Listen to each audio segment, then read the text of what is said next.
Hey, Michelle here. The story I'm going to reflect on today has me as the you and is a story about how I felt called to ministry and specifically how I felt called to attend seminary here in Atlanta. So let's dive in.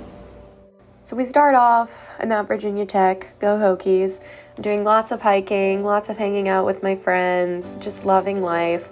Super involved with Wesley Campus Ministry, so life is just good and grand and comfortable, and I'm loving it.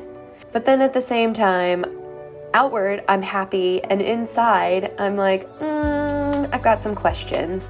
And then I start to question my call and my purpose. And then my campus minister throws out seminary and says, do you think you might be having a call to ministry? So after lots of fighting that, I apply, I get in, good to go. And then I drive to Atlanta, Georgia. And I take the leap and I start seminary.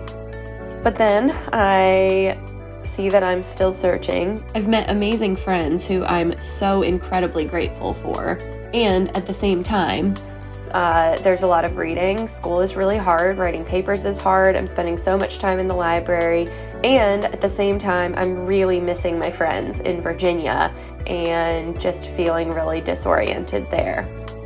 But then I find Neighborhood Church. And not only is it a church with fun people, but it's also super affirming and progressive and lives out the values that I have always believed in, but never thought that I would find a community of faith that matched those values.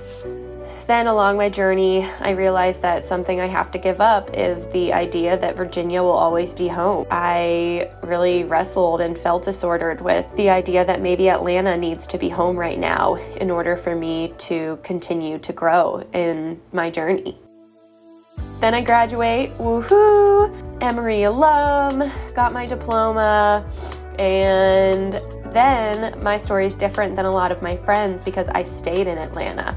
So rather than kind of completing the circle and moving to a new place, I stayed, and Atlanta looked a lot different once my friends left. So then I'm feeling once again this external happiness, putting on a front, but feeling really, really sad and just asking so many questions inside, but this time it's different. It's kind of like I was able to erase the past way of having to hold my sadness and my happiness in tension, and I'm able to put it all in kind of one cohesive box right now. So really believing and understanding that all of my happiness, all of my grieving, all of my questions, all of my joy, they're all welcome.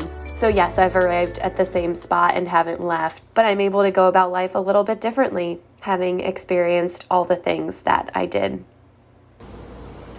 So this exercise was helpful in multiple ways. I think my biggest breakthrough is that I had never realized the kind of give and release of feeling like Virginia was always going to be home. So I'm grateful to have discovered that during this exercise.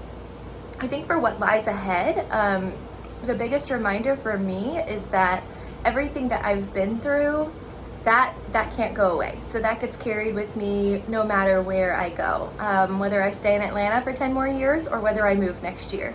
The other thing that I think is really helpful for me is that everything that I've been through, I kind of talked about that happy, perfect life in Virginia, that all came with me here to Atlanta too. So all of our experiences are wrapped up in one huge circle of the story of our life, and for that I'm really grateful for today.